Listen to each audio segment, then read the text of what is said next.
Hello everyone and welcome back to Let's Play Pokemon SoulSilver. In the last part we went through Celadon and Fuschia cities and got their gyms done in the process, and now we're in Pal Park, where apparently Silver has a record. We need to beat that. This is an area that you can only use on original model DSs and DS Lites. DSIs and beyond you cannot, for a pretty key reason that the NPC at the candidate will get to once we get down to him. Is this technically optional? Yes, but I still want to show it off. Welcome to Pal Park. This is where top-notch trainers who aren't satisfied with the Safari Zone come to show their Pokemon catching techniques to their peers. No? Are you maybe... Ah, you are Kyle. My dad told me about you. Word is, you're a hotshot trainer. We'd be honored if you could participate in our catching shows. Sure. Yes, you agreed to participate. Let's not waste any time. Let me explain how Pal Park works. What should I explain? Let's go with the basic rules to start. Pal Park's a place where you're timed on catching 6 Pokemon. You're provided with 6 special Pokeballs for said challenge. Participating trainers are required to supply 6 Pokemon that are to be caught. If you do not supply the stock of 6, you may not participate in the show. What about the show itself? At the start of the catching show, you'll be given 6 Park Balls. Use the Park Balls to catch the 6 Pokemon you provide. What about stocking them up? Insert a Game Boy Advanced Pokemon Ruby, Sapphire, Emerald, Fire Red, or Leaf Green into the Game Pack slot. 6 of the currently caught Pokemon can migrate from the Game Pack to the DS game card. When your DS is turned on, you select Migrate From. Please note you cannot insert a GBA Game Pack into a DSi to migrate. So, Pal Park is a way for you to get particularly your Gen 3 Pokemon up into your Gen 4 cartridges. You can bring it from any of the 5 they just mentioned, so it can be your entire Sinnoh Dex, your entire Kanto Dex, or anything. You just put the cartridge in, and you can find it down there on the main menu. So let's see if we can migrate anything from my old Fire Red save file. Now, I'm doing this for a notable reason because there's a certain Pokemon I want for catching down the line. Honestly, it's kind of surreal seeing all of them again. The only limit for the Pal Park is you can only do 6 per day in Diamond, Pearl, and Platinum, whereas you can do it, I think, multiple times a day here in HeartGold, SoulSilver. And you can't migrate any Pokemon that are on your active team in the GBA card. So, to start, let's bring on the Dugtrio, who I actually want for reasons. Deoxys, because why not? I'm not going to catch them normally in this game, plus I think that was just a standard event as it was. Tauros, because that Pokemon's fun to talk about. From there, the latter 3. Ammonite, why not? That could be fun to have around, I guess. After that, let's go with... Ooh. Yeah, you know what? Let's go with a Hitmonlee. And a lot of these Pokemon are ones I'm going to be catching down in this LP anyway, honestly, because of the legendaries and all that. Deoxys is the only one I want from those just because of that. Let's go with the Nidoran, just to round out the 6, why not? And then you just select, and both game carts will save their data. The 6 Pokemon you transfer up cannot be returned. I'm at least glad they found a way to make transferring work between gens in an easy way this generation, because one of the biggest problems with Gen 3 was there was no way to transfer from Gen 1 and 2. Mostly because of some weird behind-the-scenes value changes from memory that caused Pokemon from Gen 1 and 2 to be incompatible moving forward into Gen 3. So there's a whole method to the scoring here. For the most part, it's higher rarity Pokemon have a higher score. And Pal Park itself is split up into 6 mini regions in and of itself. There is the field here on the bottom left. On the bottom right, it's the sea.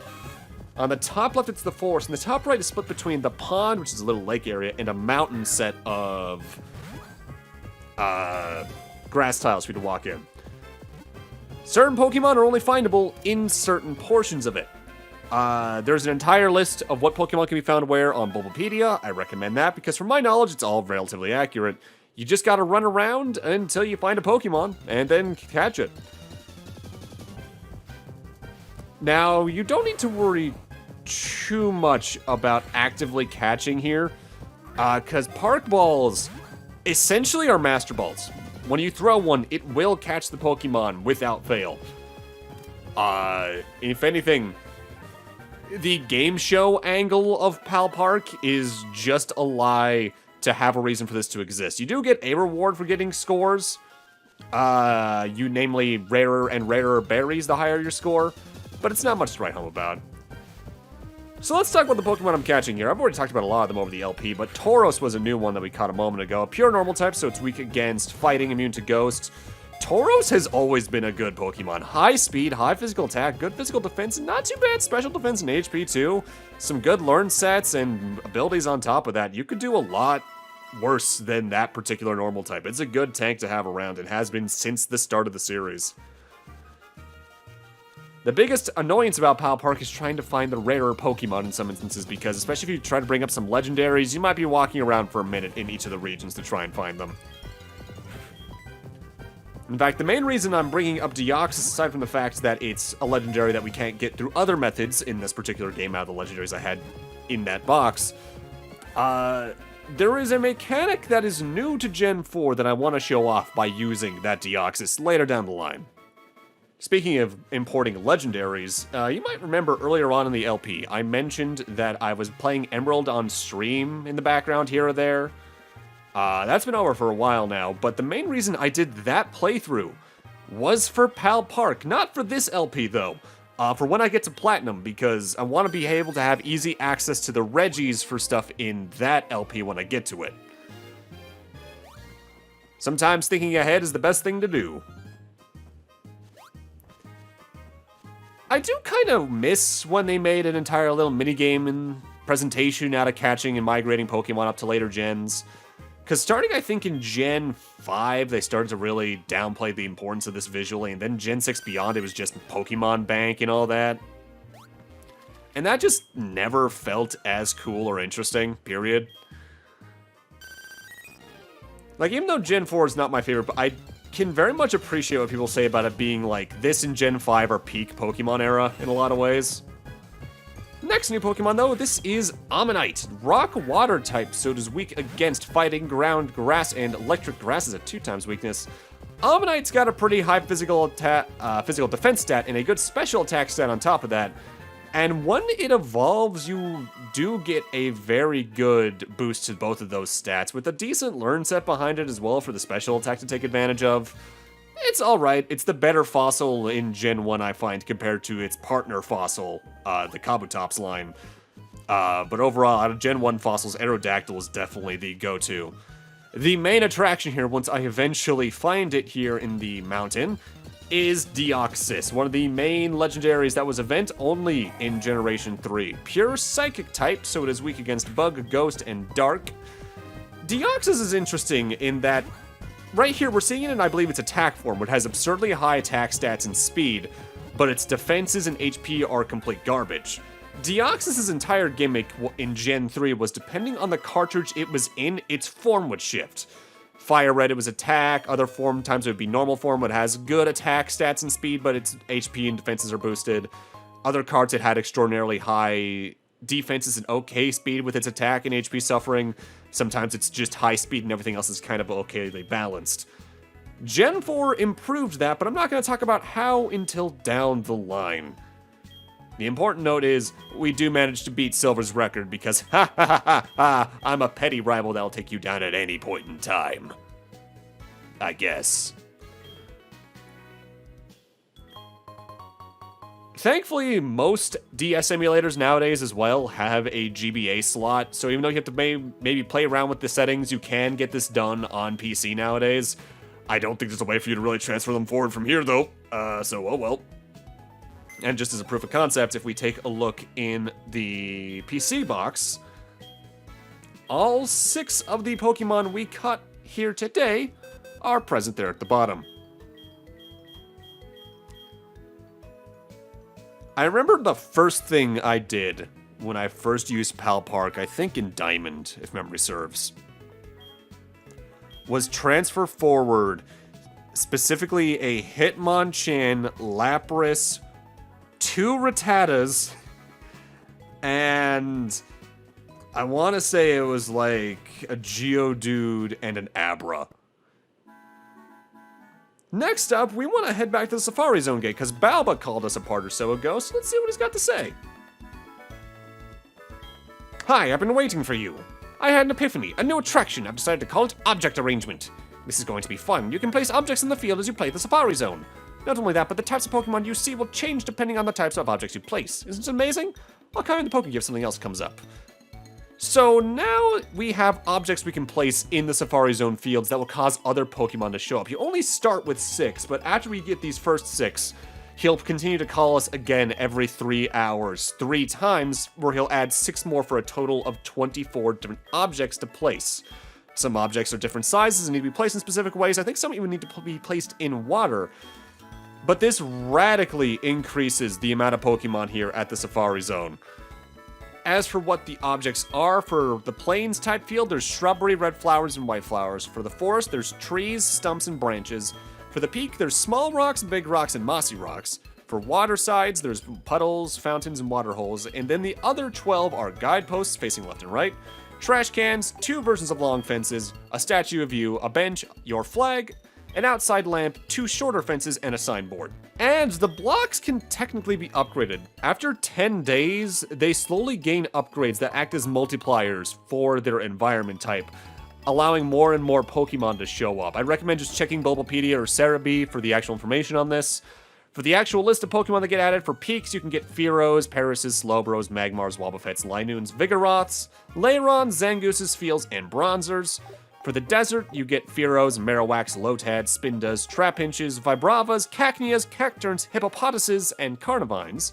For the plains, you get Ponytas, Giraffarigs, Stantlers, Houndooms, Stantlers again, Smeargulls, Zigzagoons, Lotads, Surskits, Manectrics, Zangooses, and Shinxes. For the meadow blocks, you get Raticates, Clefairies, Geodudes, Poliwhirls, Chanseys, Gyarados, Skiplooms, Whoopers, Seedots, Nuzleafs, Masquerains, Nosepasses, and Riolus.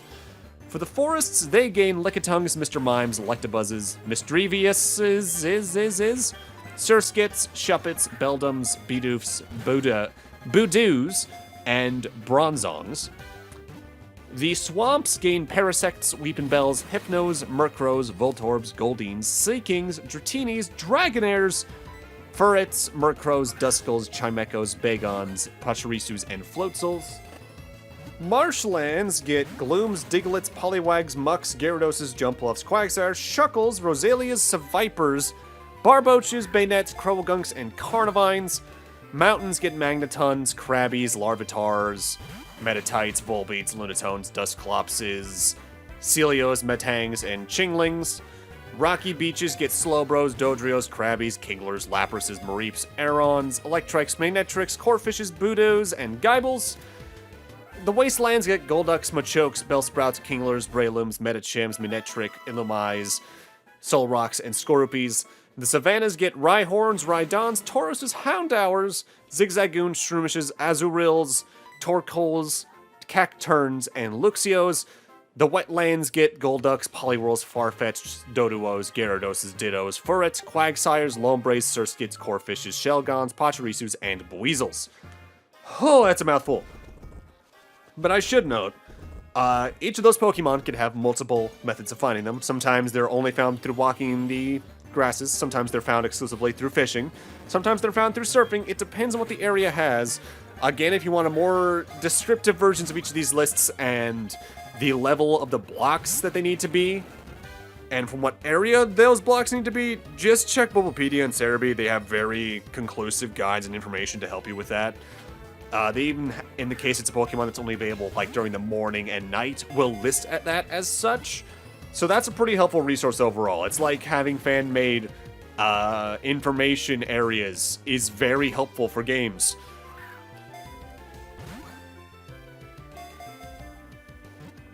Kind of, in a way, has kind of driven me off from fandom over the years, like what used to be just the .wikias.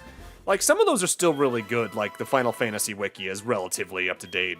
But some of them, like the Mega Man knowledge base and like especially the Kamen Rider ones, are very out of date a lot of the time. I know for a fact one particular person on Twitter I follow is real big on fixing a lot of the Battle Network stuff in the knowledge base, because for a lot of the characters there's like just a bunch of stubs that are very inaccurate with translations and information. Genuinely, Cerebi and Bulbapedia might be the most well put together sources of information for a game series I've ever seen, period. I do kind of miss how internet fan culture was in some ways back in the mid to late 2000s, though, where there was a lot more fan sites for a lot of things. Like, I think that's back when, for instance, the Undernet, the Mega Man Battle Network fan site, I think was still under operation at that point. I was barely on it. Something about it back then felt very active in a fun way. I was barely active in it myself just because I was a child. Nowadays, a lot of that stuff's just migrated to social media, and that's good enough for it, but it feels too hard to search for the specific things you might be looking for in some cases. Hell, my second ever interaction with HeartGold and SoulSilver was online. My first one was me discovering the game was coming out at all, which was a little sign advertising both of them coming out within a few months at a Central Massachusetts Toys R Us. Back when the gaming section at Toys R Us for one, Toys R Us was a thing, but it was specifically when the gaming section was always off to the right near the entrance. And still semi-walled off from the rest of the store, unlike what it became later down the road, where it was closer to like how Walmarts tend to handle it a lot. But my second ever was reading a full walkthrough of the game that was playing the Japanese version, and just kind of making fun little commentary for the time as you went. I distinctly remember, I think that happened while I was watching an episode of Sergeant Frog's dub, either on Funimation's website at the time, or through other sources. At this point, though, in the Safari Zone, barring getting those last blocks every 3 hours, I've shown off everything there is to show off here that I care to, so we're just going to have a super cut of all the Pokemon I managed to catch along the way while I was here, and then we're going to move on. The Safari Zone, I think, goes a long way to fix a lot of problems with how Pokemon were placed in the original Gold, Silver, and Crystal. But especially with the blocks only coming every 3 hours, and you having to wait a base 3 hours to even rotate which fields you have in and out of it, it feels like they're pasting over a problem by creating a smaller problem at the same time. Because say you want a Larvitar on your team, and your starting Safari Zone layout doesn't have the mountain that they are found in, you need to wait at least 3 hours after completing Olivine Lighthouse and coming to the Safari Zone to catch one. And if you're not doing that by like level grinding or just leaving the game running, you're probably just playing through. That probably means you're not going to have that Larvitar until around Price's Gym, if not Blackthorn City. Right around where I got my 6th team member. And that still doesn't feel right. At least there's an option now to get a lot of Pokemon earlier, which I appreciate, but that doesn't fix the entire problem. Like, I was even watching a video today that my friend sent me on a bunch of problems in Johto, and something I haven't really talked about is how a lot of the Pokemon out of Johto are better now than they used to be, either because of the physical special split, better learn sets, or abilities existing. Some of them were just not worth it for their stats or how late you found them back in the original Gold, Silver, and Crystal. A lot of them are now, especially because a lot of them also gained evolutions, such as Murkrow. Honchkrow was kick-ass. Murkrow on its own, adorable. Probably not a good flying type to have in your team, though, overall, barring its dark typing. If I had to pick a favorite Safari Zone... ooh, that's actually kind of hard. I'm not a fan of the Great Marshes just aesthetically, but they have some good Pokemon in them. Gen 1's is classic, but getting around that is annoying, but it's meant to be because it's partially a part of the adventure for getting 2 HMs. This one is okay. Hoenns, I don't like that you need to use certain bikes to get around certain parts of it from memory. Also, how's my Pokemon catching going? Well, we're 1/10 of the way there-ish. We've seen about half of them. And we're continue going to see more of them. Probably not catching that many more, though. I think we don't breach even 80 this playthrough, caught from memory. Oh, also, here's an annoying thing that I'm not showing off a lot. Whenever you fly between areas in HeartGold, SoulSilver, you can't go from Johto to Kanto or vice versa. You have to stop in the middle at the Indigo Plateau or Pokemon League, and then fly to the other region. Is there a reason for this? Technically, it's to give highlight to the aforementioned magnet train, which we'll see down the line, but it's a really, really lousy excuse, honestly. I doubt if they did a game like this nowadays that they'd do that again. They'd probably just allow you to fly anywhere you wanted to at any point in time. With that said, now we're finally back towards Fuschia. We're now heading east out of town, and we got a new Pokemon pretty quickly out of one of its trainer battles here. This is Aipom, a Generation 2 Normal-type Pokemon, so it is weak against fighting, immune to Ghost.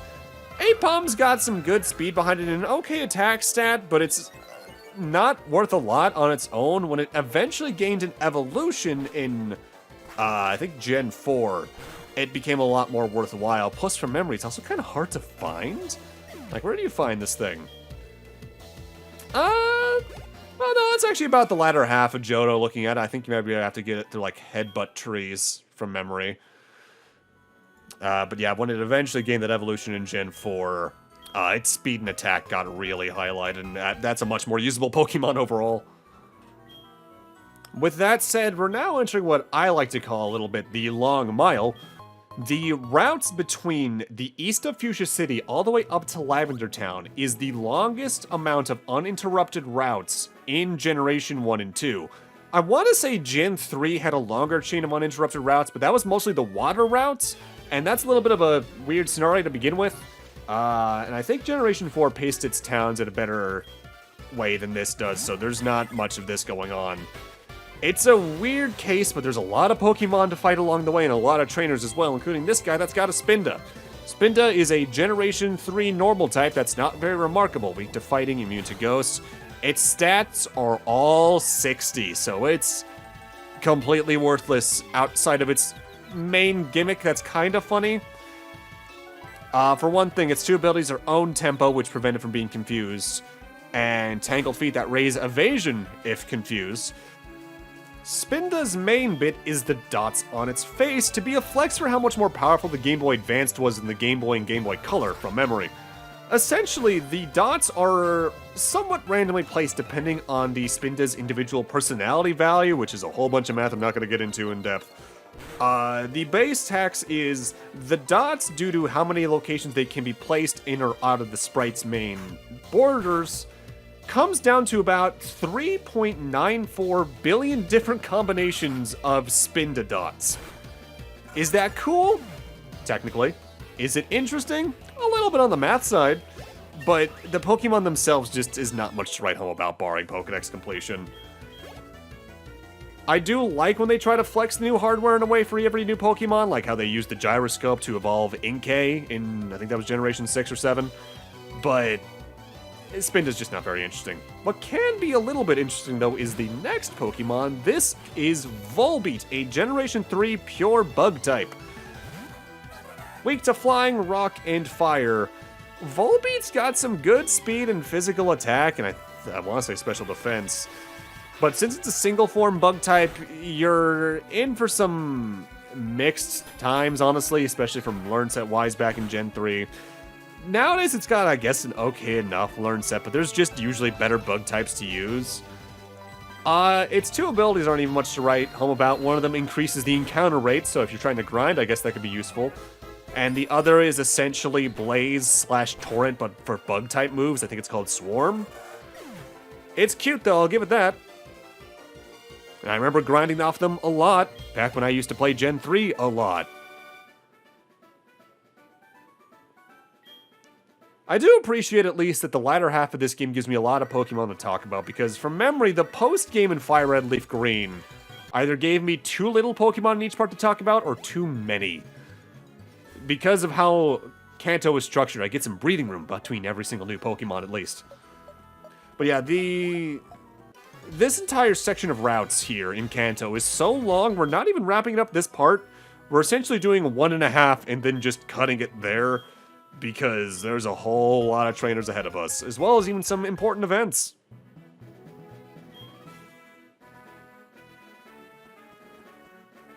Oh, right, that is actually a very important trainer. Getting way ahead of myself here, but there is a specific mechanic involving the Saffron Fighting Dojo, where you can refight boss fights there, essentially, with buffed teams. But that particular Pokemon trainer I just got the number from will actively tell you where those Pokemon trainers can be found to get their phone numbers and call them. But we'll talk more about that in this very special episode all about it down the line.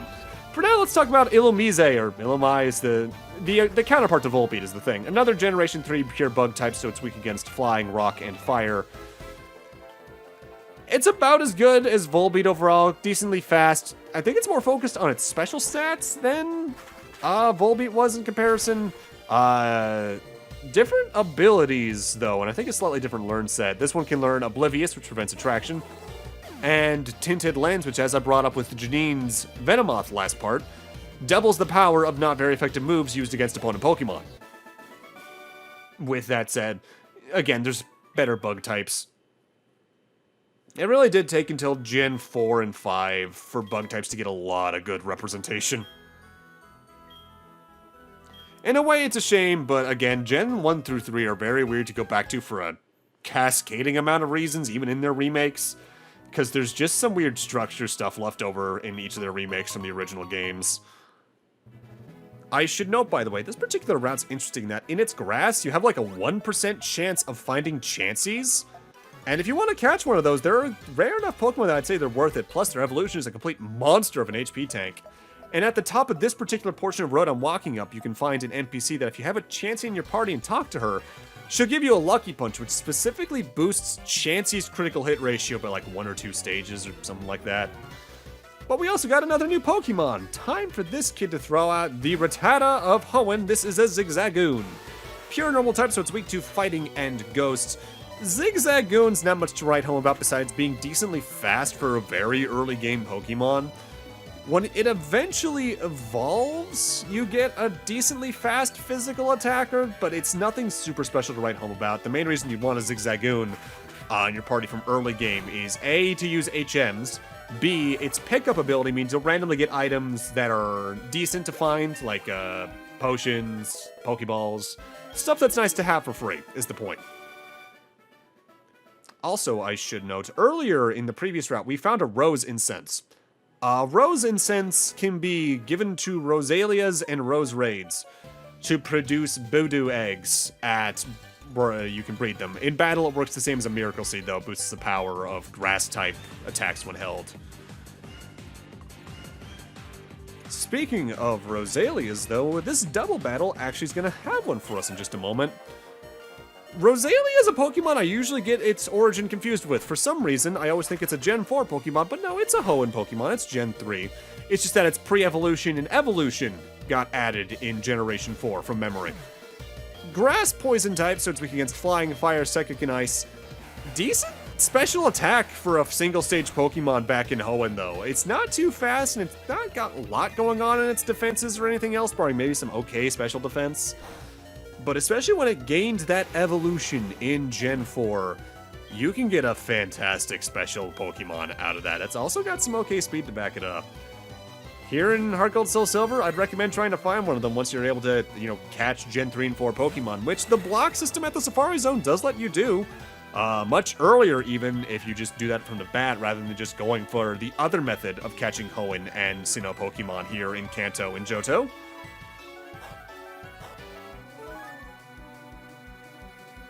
It is funny to me, though. There's a lot of Pokemon people associate more with Gen 3 despite originating in Gen 2, but there's a very similar amount of Pokemon like that for Gen 4, at least in my case, because their evolution showed up in Gen 4 and made them much more viable. In the case of the Gen 2 Pokemon in Gen 3, it's just that they were more common or actually found, in main Hoenn instead of, like, the Battle Frontier kind of area, because the amount of Johto Pokemon you couldn't find until Kanto really was ridiculous. Oh, also, I should note, Rosalia does have some okay abilities. One of them is just Poison Point, which that's the same as like the Nidorans. Physical attacks have a chance to proc into poison on the attacker. But the other one is Natural Cure, which is much more usable. That will heal any status conditions the Rosalia has if you swap them out of battle. So if they get, say, confused or even paralyzed more accurately, you can just say no to that, and I appreciate that. That's one that is really good. Rosalia, especially in Gen 4, is one I recommend having around. A good grass type, wouldn't you know it? Plus, Gen 4 added some really good grass attacking moves. And this final Pokemon trainer has the final new Pokemon for the part. Speaking of Rosalia, let's talk about its baby form they added in Gen 4.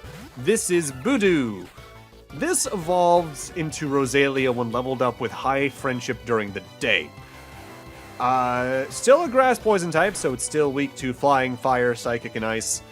I already talked about how much I like Rosalia and its evolution. This is just the baby version of that. For a baby, decent enough special defense, but that's really all it's got going for it. Budew really is a case of never judge a Pokemon that evolves based off their first form, because they can get really good if you put the time into them. And not for nothing, you can find a Budew very early in main Generation 4, so you can get its final form just by playing through the game, and it's a pretty good Pokemon to get. Thank God I have a Bug-type move on Dove, by the way. Signal Beam, not the best move, but I'll take it just for the weakness to have something that's not just Fire-type that's good against Grass, or Psychic types in some cases. And just up here is the NPC I talked about a moment ago. You can show her a Chansey, and you'll get a Lucky Punch. Also, if memory serves, you can even run into the Chanseys in this grass right here. I think the Pokemon you can encounter in this route are, by and large, identical to the previous one, barring maybe some differences somewhere in the Hoenn and Sinnoh Pokemon you can eventually catch, or the Headbutts, maybe. It's not very important. But with that, I'm going to need to end this off here. Thank you guys for watching, and in part 26, we're going to go continue along the long mile, probably reaching Lavender Town in the process. I really hope so. See you guys then.